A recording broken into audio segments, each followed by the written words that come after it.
Hello ladies and gentlemen, and welcome back to another video. In this video I'm going to be reviewing the Sony RX100 VII.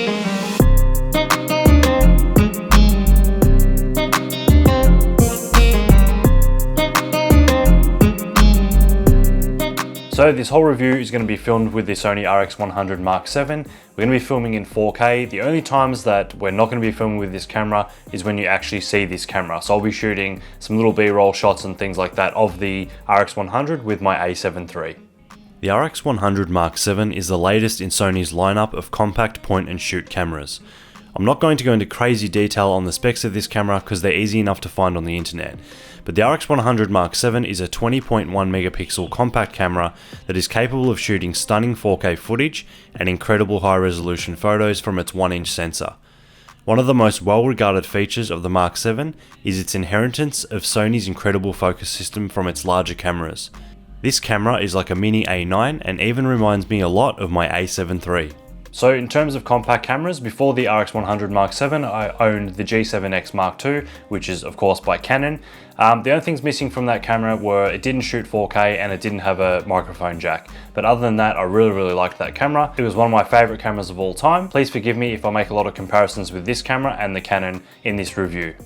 After being so happy with the Canon G7X Mark II, I was very tempted to get the Mark III when that was released, as it had 4K video and a microphone jack, which were features lacking in the Mark II. Unfortunately, after watching and reading a lot of reviews, it seems that Canon kind of missed the mark with this camera as it overheats quite quickly and the autofocus isn't great at all. My choice was made pretty easy with the Sony. Seeing that I also own a Sony A7 III, it made sense to stick with the same ecosystem. Having the same camera brand really helps when you want to mix footage together. So if I use my A7 III as the main camera and the RX100 as the B camera, it really helps to be able to mix footage and kind of color match and things like that between the cameras, because they both share they both share similar color profiles, and the menu systems and all those kind of things are very similar. So it's very easy to navigate the camera and very easy to use them both together. The Sony RX100 VII comes equipped with a 9 to 72mm lens. In full frame equivalency, this becomes a 24 to 200mm lens. The lens has a minimum aperture of 2.8 but shrinks down to 4.5 very quickly as you make your way through the zoom range. The smaller aperture of 2.8 that shrinks as you zoom is one of the cons with this camera, as it makes it harder to shoot in lower light situations, but the trade-off is that you get an awesome 24 to 200mm of focal length. Before the Mark VII and VI, the RX100 used to have a minimum aperture of 1.8, but it was restricted to a 24 to 70mm zoom. This was very similar to my G7X Mark II. Although I would love it if the aperture was a 1.8, I also love the freedom of the extended zoom range. So I have been and will continue to use the RX100 VII for photography and videography. I feel it's a really good companion next to my A7 III, and it's really good for those times when I don't want to take a large setup out. I can just chuck this in my pocket and I can still get some really good photos and some really good videos. Here are some photos I've taken with the Mark VII. I have the setting I used for each photo displayed with the images. I'm finding the images from this camera to be incredibly sharp, and overall I'm very happy with the image performance of the Mark VII. Even though it does have that aperture range of 2.8 to 4.5, I still find that it's possible to get that blurry background known as shallow depth of field. Along with that fantastic image quality, videos are no exception and are also fantastic. Whether shooting in 4K or 1080p, I've found my videos to be sharp and of great quality. The Mark VII is equipped with active steady shot technology, meaning you can get smoother video movements along with less motion blur in photos. When shooting in 4K, you get steady shot, but if you shoot in 1080p, you get even better stabilization because it can then use intelligent active steady shot. I find the stabilization in this camera to work very well. I can get some pretty smooth handheld footage and I don't exactly have the most steady hands. As a vlogging camera, the RX100 VII is fantastic. The pop-up screen is really good. I feel like the lens is a wide enough field of view, and it's really helpful to have that external microphone. Right now you're hearing the internal microphone that's in the camera. It sounds pretty decent, but it does suffer from what pretty much every internal microphone suffers from, which is when there's wind noise or it's a noisy environment, it's not the best. But environments like these, it's perfectly doable. But yeah, you do have the option of putting in an external microphone, which is really good. So right now I'm currently using the Rode Wireless Go, so that's plugged into the external mic jack, and as you can see the microphone's right here, and that's what's really good about this camera. I love being able to use external microphones with it, because like I said before, I had the Canon G7X Mark II. It didn't have a microphone jack, and to me that was its one big downfall. Actually, a lot of cameras haven't had a mic jack for a long time. It's only been recently that both Sony and Canon have included microphone jacks in their cameras, so it's really, really good to see that happening. Although I don't really use it that often, the Mark VII has a decent choice of different frame rates and even has a Hfr mode for shooting very high frame rate videos, such as 250 frames per second, 500 frames per second, and even 1000 frames per second. The video quality isn't the best when using these high frame rates, but at least they're there if you need them. The autofocus on this camera is incredible, just like it is on my A7 III. It is extremely accurate, fast, and reliable. I don't even have to check if things are in focus with this camera when recording video, I just trust it because it always seems to focus very well. Autofocus is amazing and just works flawlessly. It is one of my favourite perks of this camera. Coming from the G7X Mark II, it was decent enough, but even when it was in focus, I would notice the background jittering, like the camera was still trying to grab focus. From what I've seen, the focus is even worse in the G7X Mark III. As for the RX100 VII, I have no complaints whatsoever with the autofocus. It is simply incredible.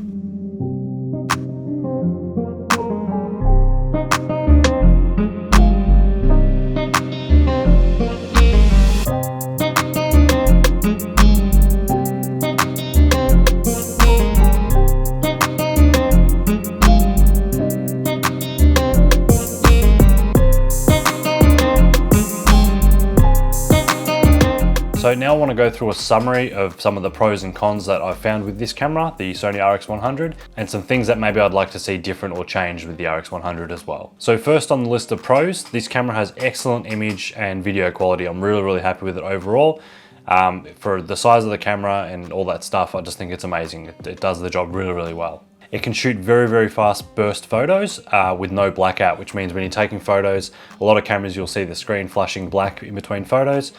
This camera doesn't do that, so you can actually keep on shooting and track whatever you're tracking, and the LCD or the screen doesn't black out at all, so I find that really, really good feature as well. The cool thing about this camera is it's like a mini A9 or an A7 III, and as I said previously in this review, I own the A7 III, and it's really, really good to be able to use them both side by side, and the menus are similar. Just everything, the way they work is very, very similar, and it just makes my workflow really, really fast between the both cameras. One of the biggest pros for this camera is of course that it has a microphone jack. I'm a huge fan of that, obviously.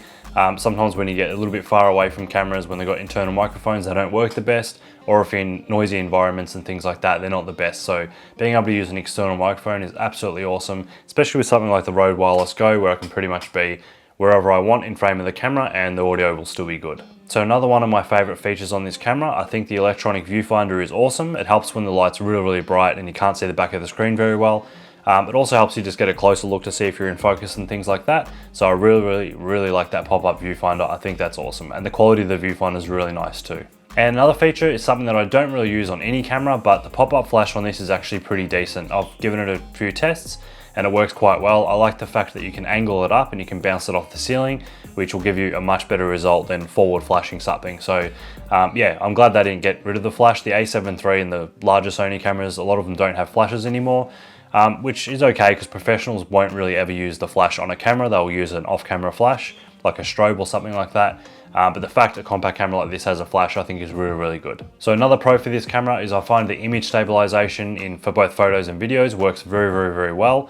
In comparing it to the G7X Mark II, I think it's better than the Canon, but the Mark III may be better than that. I'm not sure, I actually haven't tried the G7X Mark III, but I'm really, really happy with the image stabilization on this camera.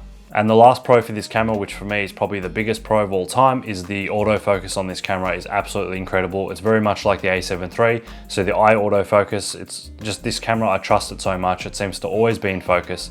It finds the focus really rapidly, it stays in focus, and it tracks subjects really, really, really well. I'm a huge fan of the focus system on this camera. I just trust it 100%. So now we're going to go through some cons that I've come across with this camera, and the first one is the battery life. Now, it's not really too much of a con. The battery life is decent for what it does. So if you're shooting 4K and things like that, you can't expect too crazy of a battery life for the size of the package. But yeah, so it's not a huge con, but it is there. I wish the battery did last a little bit longer, but honestly, most of the time I'll probably be shooting in this with 1080p. And then 4K from time to time, and I've just bought a few more batteries for it, so that should be okay. So if you are going to buy one of these and you're going to be shooting for a whole day, especially video, maybe pick up another battery or two, but it's not the end of the world. The battery life is still pretty good. So one of the biggest cons for me with this camera is there's a bunch of settings along the bottom of the screen that you can see, but when you flip the screen up in selfie mode to do basically what I'm doing now, the settings at the bottom of the screen are actually covered by the body of the camera, so I can't see any of the settings when the screen's flipped up. So that's a little bit annoying. And the other thing is that the screen kind of pivots against the body, so I can see that getting scratched and damaged in time. You can pull the screen away as you pivot it, but the way it just flips directly up, it does kind of rub on the body. So yeah, hopefully I don't see the screen getting damaged too soon. The other thing, which is kind of along the same realm as those, is you can't really use the screen for many of the settings. It's basically just used to tapping the screen to choose a focus point, but you can't use it to change any of the camera settings or anything like that, which is a bit of a shame because on the G7X Mark II, if the camera was facing me like it is now, I'd be able to just reach over, tap one of the settings and adjust it on the screen. Whereas this camera doesn't allow me to do that. You have to actually use the physical buttons on the back of the camera, which is a little bit annoying, but I've gotten used to it and it's not too bad now. So another one of the cons is that I find the buttons on the camera, so the back of the camera, they're quite small and they're not very pronounced. So if I am reaching around to change a setting or it's dark or something like that, it can be very hard to find the buttons and to press them. The record button I found really hard to press when I wasn't looking at it. I've gotten used to it now, but when I first got it, that was my first thought. The Canon G7X Mark II, it had quite large and pronounced buttons that were really easy to find. So that's another little con. It's not a major one, but yeah, it's just something I thought I'd mention in my experience. I also found the body wasn't as comfortable to grip as the G7X, but I did buy the Sony grip you can buy from them, which adds a grip on the front of the camera, which helped massively. The camera is now really, really comfortable to hold, whereas before it was really slippery because it's pretty much all that metal sleek body. Yeah, it was quite slippery and I can imagine I probably would have dropped it, but I did get the grip and it's improved things massively. So I suggest if you do buy the RX100 Mark VII, you do buy the grip that Sony sells separately because yeah, it's just gonna make things a lot nicer to use. The other con for me is this camera does not have a built-in ND filter and it has a smallest aperture of f11. So what that means is if you're in really, really bright sunlight, and you want to shoot at double, let's say shooting video and you want to shoot your shutter speed at double your frame rate. For me, I shoot in 25 frames per second, so my shutter speed will be 1/50th. When I do that, if I walk out in really, really bright sunlight, it can be way overexposed, and because it doesn't have a built-in ND filter, it can't cut down any of that light, and it's probably going to close down all the way to f11 and still not be able to get rid of any more light. So that's why I've been using this camera mainly in auto or in P mode with auto ISO, just so that the camera can adjust the shutter speed up and down. Just for vlogging, if I'm doing anything professional with it or anything where I have time to set it up, then I'll use manual. But yeah, for things like vlogging, I'll just leave it in P mode with automatic ISO, simply because of that reason. You can get ND filters that magnetize and clip onto the front of the lens, but for vlogging, it's not something I'd want to be adjusting and playing with the whole time. So yeah, the auto feature seems to work pretty well in that regard. So another thing I found with this camera is that in auto mode, so if I'm shooting in programmed, which is the P on the dial, if I'm shooting in that with auto ISO, for some reason, even though if it's really, really bright sunlight, it tends to opt for higher shutter speed. So like I said before, shooting 25 frames a second, a shutter speed of 1/50th is perfectly fine, but this camera sometimes will opt for 1/100th of a second, which means the ISO is jumping up as well because it's cutting down some light. Now I understand for photos that makes sense, so you don't get any motion blur. It'll help people who don't quite know how to handle the camera properly to get sharper photos. But for video, I'm not sure why that happens. Yeah.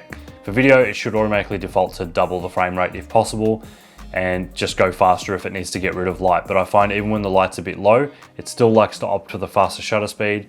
And that means your ISO is going to go up as well. Now I've found a little way of kind of not fixing it, but just making it a little bit better. There is an automatic ISO section in the menu where you can adjust what the shutter speed should be at certain ISOs. It kind of works like that. So I've just set that to slow, which means it slows the shutter down a little bit. So I found it works pretty well, but I think shooting in manual with this camera is the best option, or shutter priority or aperture priority. But for vlogging and things like that, it doesn't matter. I've left it on auto and it's done a pretty good job. So my last con for this camera is pretty much just the price. It's around 2,000 Australian dollars, or I believe it's about 1,200 US dollars. Now it is a lot of money, but at the same time, this is probably the best point and shoot compact camera in the world at the moment. And it does take some amazing photos and amazing videos. So for me, I think if you do have the money, you do have the budget and you really want the best, then I think it is a decent price, but it's still quite expensive. But when you have the best of something, you can pretty much ask whatever you want for it. So I think that's a bit of the case here.